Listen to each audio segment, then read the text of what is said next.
protection, but the freedom to live without fear. Warm greetings to everyone present here, esteemed panel of judges and my honorable opponents. I am Aldrin Zolte from Model Christian College, and I stand here before you as the leader in favor of the motion that is Nagaland as a safe place for women. Yes, Nagaland has consistently ranked as one of the safest places for women in the country of India, as given out by the National Annual Report Index of 2025. Furthermore, the National Crime Records Bureau has given out that Nagaland had only 5.2 cases of crime against women per 1 lakh population, as against the 66.2 average crimes against women per 1 lakh population of the country. Now just think about it. 5.2 cases versus 66.2 cases. That is a staggering difference. Now, when we think about it, and when we compare, Nagaland tops the safe rankings in India, and the statistics support it as well. And you may say statistics may not be the truth, and statistics may not cover all the areas which are needed. But when we dismiss this data in the name of certain elements like underreporting, it just basically means that not a single place in the world is safe. In a country where cases where women are met with crimes which violate their dignity, cases which dominates the headlines all over the country, in a place like Nagaland, women can actively participate in public life. Local businesses, local vendors, education, a woman can actively participate in these spheres. The result is here itself. Majority of my counterparts are all females. The judge is one of the judges is a female. The students here are a combination of both male and females. So it defines equality as well, and along with safety. And in a state like Nagaland, where community is given importance, it enhances the rich nature and protects the safety of women as a whole. Now, going back to where I said before, it is said that women may not be given a voice, and that Nagaland may still be unsafe. But we can look at the analogy of cars. Cars kill millions of people every day or every month, every year, but we still use them. So it doesn't mean that it doesn't mean we have to stop using cars. Cases will keep on happening, and just because of the existence of a few unfortunate cases does not determine the safety of a whole state. And that is the argument that I want to put forward. And possibilities may be there, but thank you.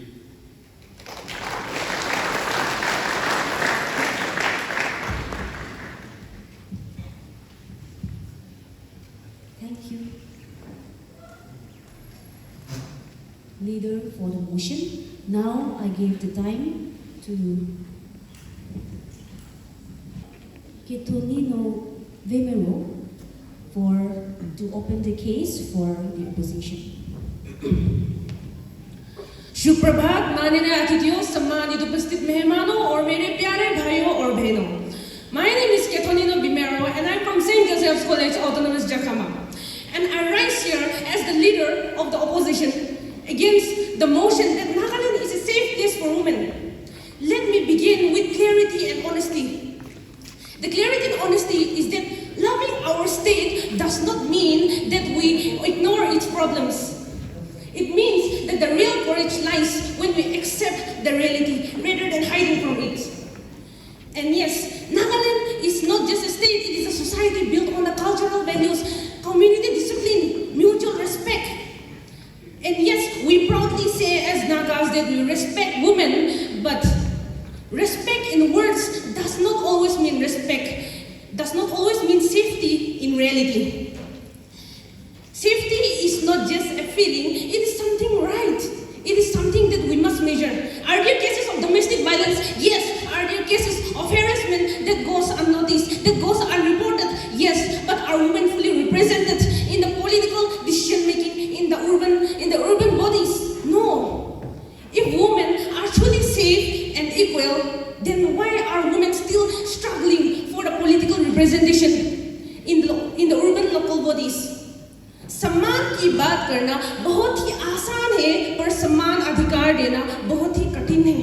It is very easy to talk about respect, but it is very difficult to give respect and to give the equal rights. In a close-knit society like ours, where towns and villages are closely knitted and closely connected, we see that silence is often mistaken for safety. Because the victim or the person is not silent because they are safe, but they are silent because they fear the shame, they fear the judgment, they fear the pressure from the society.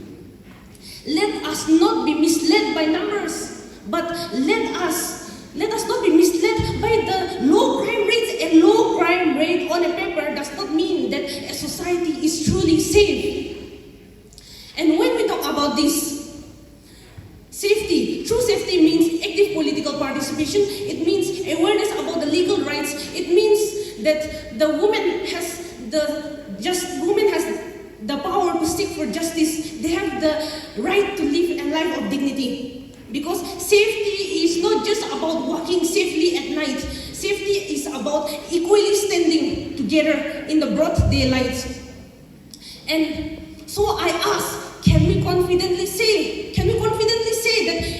that the women are truly safe? If all these problems exist, can you truly say that the women are safe and equal? Let me highlight some more points.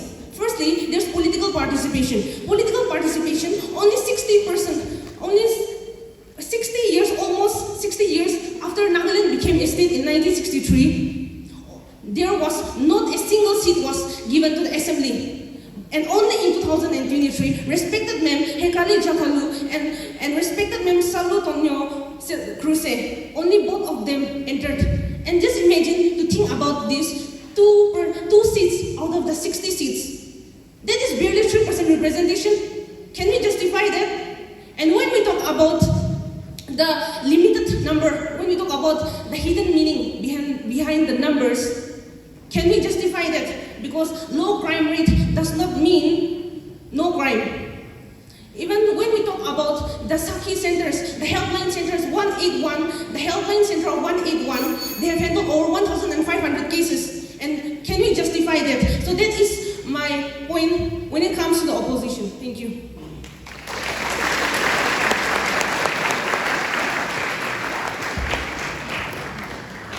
While the leader for the government side proposed that Nagaland is a safe place for women, pointing out that Nagaland's crime report is way lower than the rest of India, the leader of the opposition refuted, saying that silence is not safety. Law on paper does not state all. For the motion is Song Kim Chung of Saojang College, after which I request. Hello everyone, myself Song Kim from Saojang College. Today I'm standing here to talk on the topic Nagaland is a safe place for women. Yeah, first of all, it is a safe place for women. Why? Because we have some examples based on the festivals that are held every December and also the night carnivals that are held, where women can walk freely, safely, in every outfits, and we guarantee that Nagaland is doing a lot better in all these things. We also should talk about the Home Department that focus on the Manreka, and this Manreka Act when this happened in 14 September, it actually benefited the women. Why? Because most of the women became independent, and most of the women could actually secure jobs in private sectors as well. Now we have to focus on the things that we should understand about the acts that were implemented in Nagaland so far. We get to know about one thing that one of my political teachers mentioned was men are considered as president of the house, where they act as ceremonial head, but women are considered as the prime minister. So this in short, it means that women, they hold the responsibility of their entire family by managing the finances, as well as the things, even from the smallest to the biggest decisions are made by a woman. And that shows the effect of the very customary law we talk about. And customary law, it really ensures the things that we have not known so far. My dear audience, have you all known that in recent cases, there was one thing that we study about, and that is POCSO, in which those convicted members who were, sent to prison and they did not receive bail, and that shows how much Nagaland is doing a lot when it comes to women. And we also would, try to study about the things when it comes to women, that it not only ensures about the private sector jobs and the things that relates to politics, but as well we should understand about the responsibilities that have been entrusted to them in many ways, where we try to actually get it out. And for this, I have a Bible verse that actually relates to this. In Genesis chapter 1, verse 27, it talks about that both men and women are made in God's image, and both are equally made. That means we, the Nagas, as Christians, are also following this norm, where we actually practice and exercise in our daily activities, where we believe that we give women the same role as well. And with this, I think that women are actually safe in Nagaland. Why? Because in so many factors, and we see in the bookmarks that you have recently got before the program started, it also mentions about the Mission Shakti. And we know about the Mission Shakti. I hope you understand what does mean. What does that mean? To dial 181 whenever there is emergency, in so many cases we solve. In fact, when Mission Shakti discussion was going on, I also met the social welfare department. I had an interview with one of the colleagues out there, and then he has told me that Nagaland is doing a lot better when it comes to solving crime rates, or even acid attacks, or even rape cases. Most of the things, when compared to Gujarat and Arunachal Pradesh, Nagaland is doing a lot far more better. And with this, I can say that Nagaland is a safe place for women. And the government is actually looking onto this. The welfare department and the ministries are doing their best. And with this, I would want to conclude that Nagaland is a safe place for women. Why? Because both are equally treated, and we as Mere Christians, we believe that both have been given the equal rights. Thank you. A very good morning to everyone, respected judges and worthy opponents. Though Nagaland, while Nagaland possesses a very vibrant tradition and identity, today I stand here to oppose the opposition, as an opposition. So, my previous two opponents have mentioned about the crime rate statistics and the customary law gaps. But what I want to say is, are we truly looking at the ground reality? Because when it comes to crime statistics, it may indicate that low crime rate does not necessarily mean that a safe environment. It may indicate social stigma, fear of community judgment, and whatnot. And then the lack of legal resources that is available in and around Nagaland context leads to women's lack to formally address or report harassment or abuse or whatnot. So I think we have to reconsider that thing. And then leading to my second point, that is the persistence of social and cultural tradition. We have a very vibrant tradition, like I've mentioned, but I truly honor that if we consider once again, there's a difference between a tradition that protects and a tradition that constrains. We have to be very mindful of what we do. And then the tradition, when we talk about, there are certain days or certain times or certain situations where it limits the freedom of a woman to actually how they appear themselves or whatnot. The third point is the helpline data tells a very different story. The existence of the helpline is to maintain and build and run the helpline for the women, but if you see a ground reality, it receives a lot of calls and whatnot, because and the operational of that such institution indicates that it is not a safety, but rather the women in our society is in need of safety. It does not indicate that the women is safety, but it actually reflects that it needs safety. That is the reason why that helpline has been put out. So we have to reponder and reaching once again that very mentioned point. Also, the point that I want to make is the customary law gives that leave women equal protection. We know that in government, the governance of Nagaland is made up by the tribal councils and the customary laws. But that customary law, if we look at the ground reality and think, it limits women from legal rights, equal participation, and this land inheritance, land rights, and dispute resolution. So, considering all the facts and figures and all the points that I've mentioned, if we, as a state, we cannot substantiate the very above mentioned and the stated points and the standards are not fully met, I think this House will oppose the position that Nagaland is not truly a safe state. And then, that comes to the last argument and the point that I want to talk about is, my friend has already mentioned about the inadequate representation in political decision. I want to raise a question. Now ask yourself, in a decision or in body making, in regards to the safety of women, are the decisions really made by, majority of decisions made by women or men? If your answer is mostly men, then I think you have to reconsider and think once again that safety, such kind of safety policy is not made by policies, or it is being made without women. So that is not safety, judges, respected judges, that is just management. And with it, I end my case. Thank you. Lee Moy Chong from Modern College, and I request the speaker to come to the stage and deliver one after the other.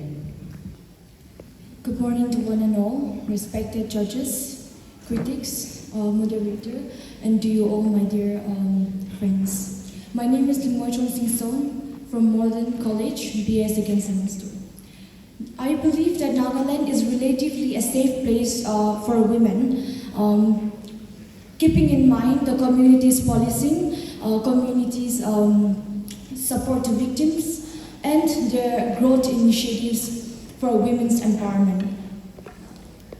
When it comes to safety, safety is not only physical safety, but also in matter of education, fair work opportunities, and social respect, and emotional security. Well, in this matter, Nagaland, in broader aspect, have made a huge progress.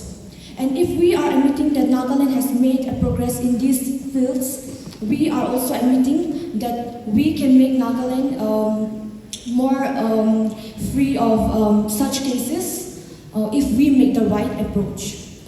And yes, some of us may argue on underreporting and cultural uniqueness of Nagaland, but if this is the real argument here, then I want to question why can't Nagaland's social culture and community policing be replicated in other states?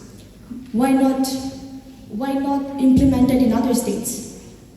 And yes, are these efforts just a matter of priorities or just political will? And we also talk about saving seats for women. Why? It's all about gender equality. Women is just a matter of fighting for opportunities, both men and women. And this also shows that we both have equal rights and we both have equal safety. And yes, I also want to mention that a solo traveler from outside the state has traveled Nagaland for 10 days with a Naga guide she met online. Now imagine the safety rate. And Nagaland also ranks in national levels as one of the safest places. I don't think that it was merely rated like that. I believe that there must have been a reason. And keeping in mind Women Helpline 181 and other community organizations such as AWO, SAYO, and such organizations which give collective responsibility and support to women, and I believe that these things makes women feel, it creates stronger sense of security for women, us. And then I believe that with such initiatives, security of women or safety of women can be a living reality rather than just an ideal. Now my question to all of you is, we just have to decide if it's a matter of priority or just a political will. Thank you. Good morning everyone, my name is Rajni and today I'll be standing against the motion. Firstly, my friend here mentioned about how according to statistics, Nagaland is a safe place for women. But my question here is, why is the safety of a woman termed in terms of statistics?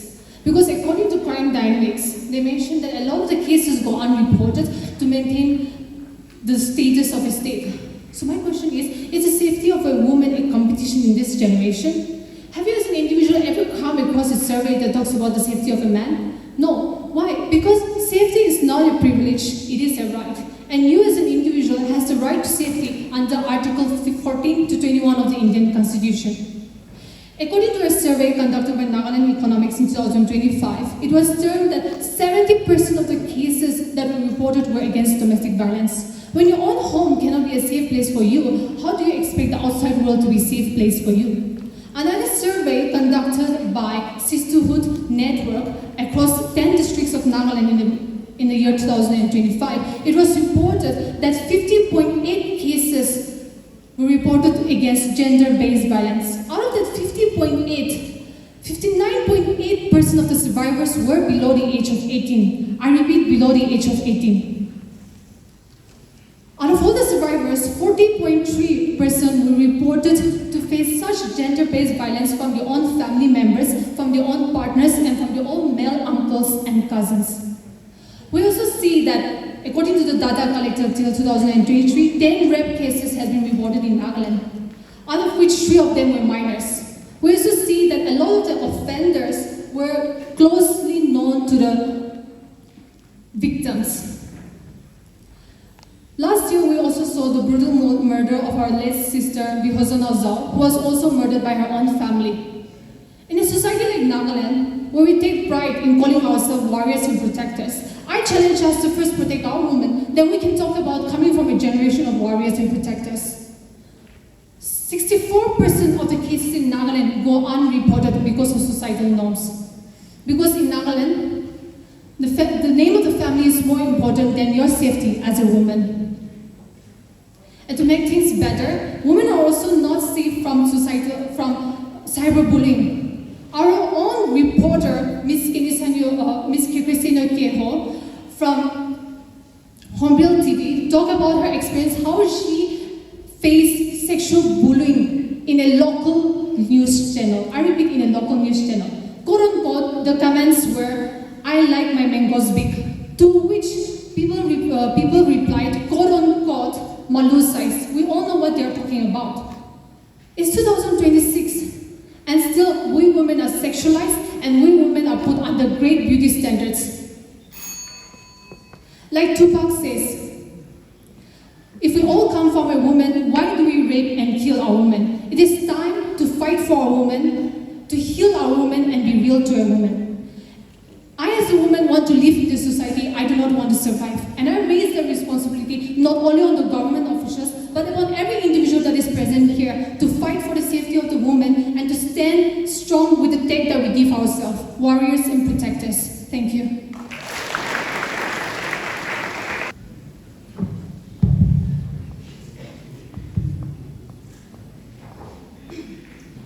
If safety for a woman is a dream in many places, then Nagaland is the place where the dreams quietly turns into a reality. Greetings everyone, honorable moderator, learning judges and the worthy opinion. I am Nilokali and today I stand before you with firm conviction and optimism in a strong support for the motion that Nagaland is indeed a safe place for women. First, let us begin not with assumptions but with fact.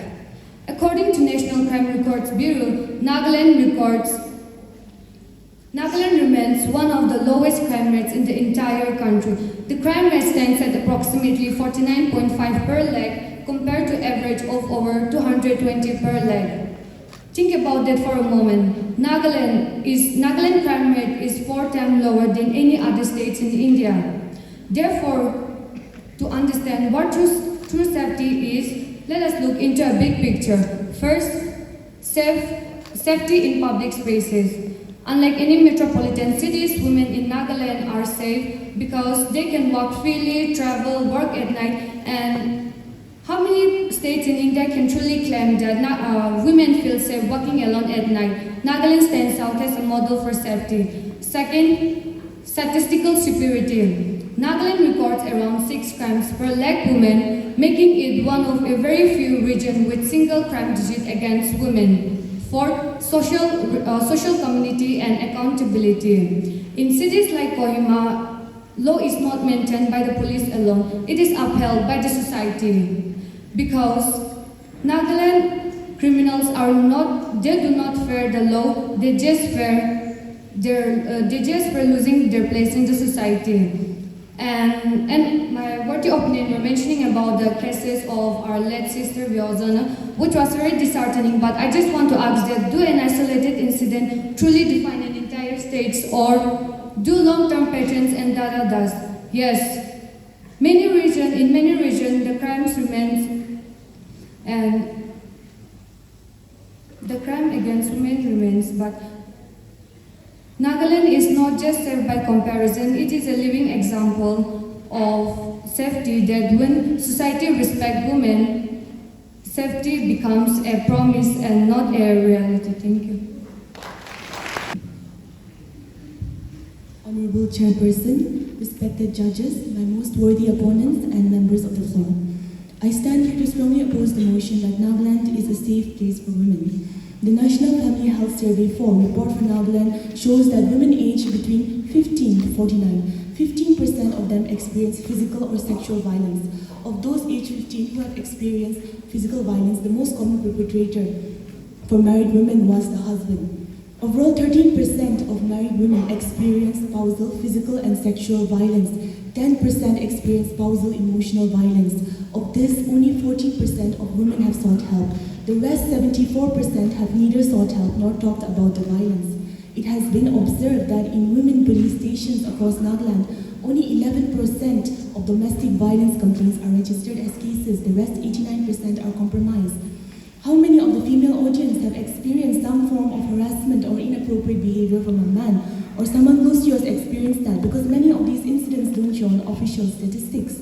The Women Helpline 181, since its inception in 2016, has received 207,987 calls, yet only 3,408 registered cases. More than 537 cases were classified as critical, ranging from severe domestic violence to threats to life. So, there is widespread gender-based violence and internalized abuse. 33% reservation for women was adopted through Nagaland Municipal First Amendment Act 2006, and back then it received immense opposition from patriarchal tribal bodies, who kept on citing that it was infringing on Nakaka Simuri laws. Let me tell you, after years of legal debates and violent protests, the state government finally decided to implement the act in 2022, passing the Nagaland Municipal Bill 2023 to facilitate elections. 18 years. How can we recall the Naga woman as Prime Minister when we had to wait 18 years to receive this constitutional right?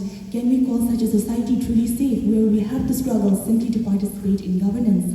My worthy opponents have highlighted NCRB data showing that Nagaland has crime rate against women of 49.5 per lakh women. But before we glorify statistics, we need to examine them carefully. India is a vast country with over 1.4 billion people. States like UP and Bihar with massive populations will obviously record higher absolute number of crimes against women. So when we compare a small state like Nagaland with a population of nearly 2 million, obviously the numbers will look smaller. But smaller numbers do not mean safer realities. If the benchmark of safety is comparing ourselves to the worst performing states, then obviously any smaller state will appear safe. Being called one of the safest places in India doesn't mean it is truly safe. It just means it performs better on an Indian scale of measurement, a country that itself suffers significantly with crimes against women. Now the low NCRB figures themselves draw concern for the offences that are being committed. For example, according to the data, about 78.6% of crimes that were registered by women in Nagaland are related to sexual offences. Under this data, 15 cases have been registered under Protection of Children from Sexual Offences POCSO Act, 14 under assault of women with intent to outrage her modesty, 10 under rape, and 3 under attempt to commit rape. The 15 POCSO cases included 7 instances of child rape and 9 categorized as sexual assault on children. There were 7 kidnappings and abduction of women, along with 2 each under abuse by husband or his relatives. Now these are not just numbers, these are lives, and safety should be measured by lived realities. Thank you. The last speaker for the motion, Ong Sin Pong, and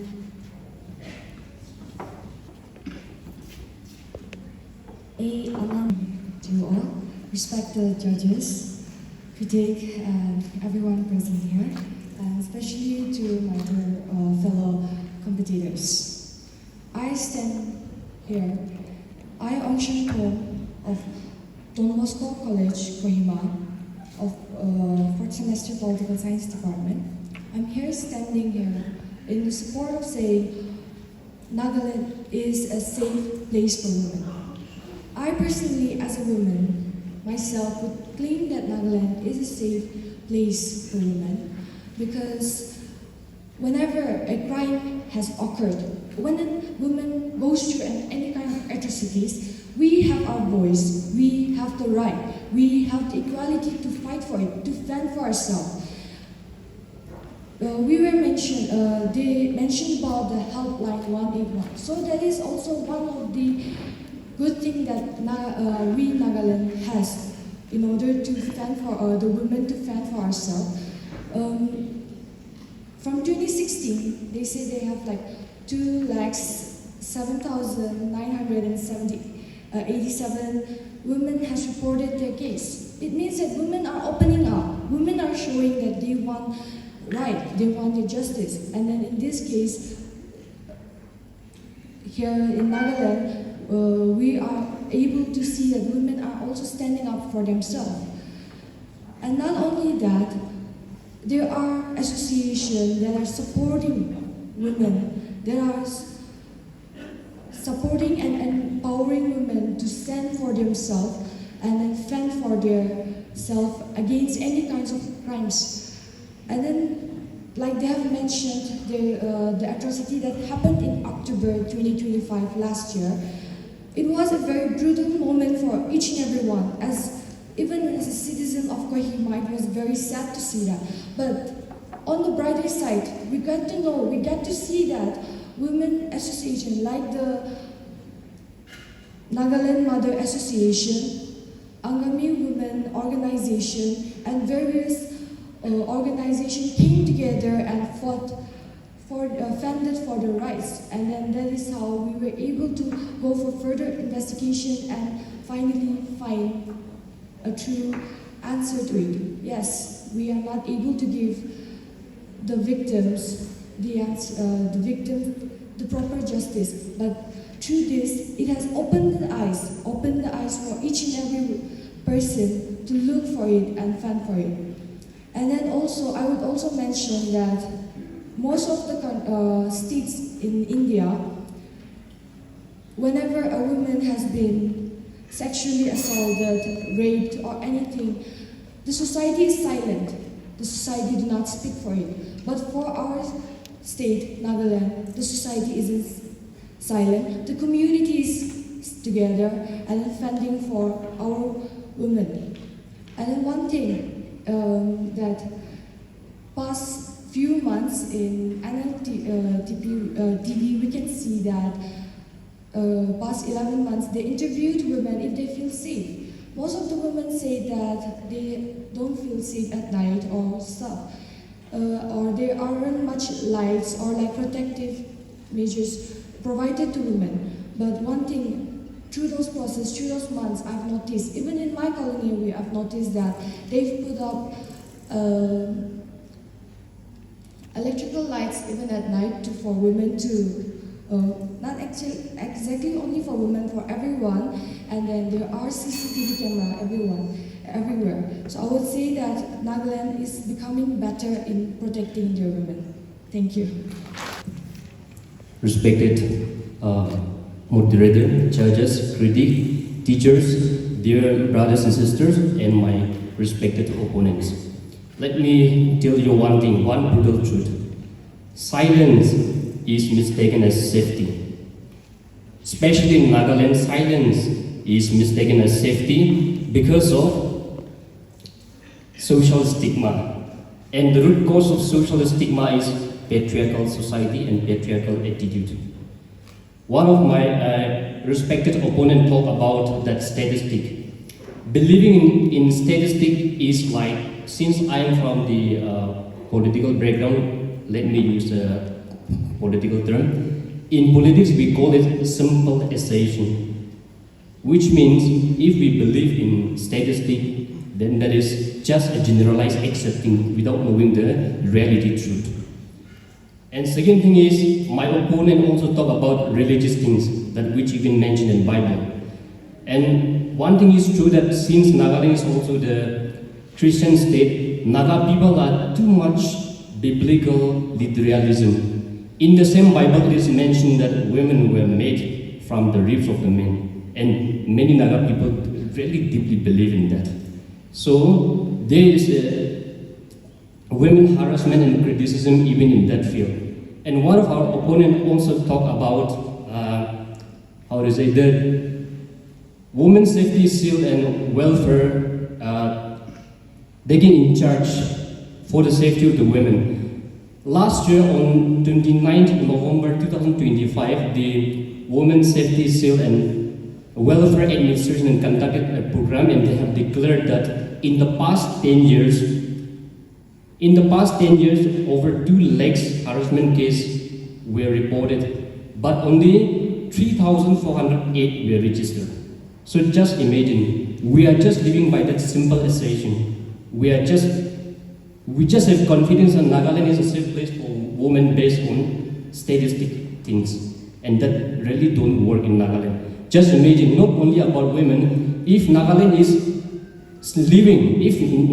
based on the statistics, then just imagine Nagaland will be socially, politically like Singapore and China. Every department says that we have done this and that.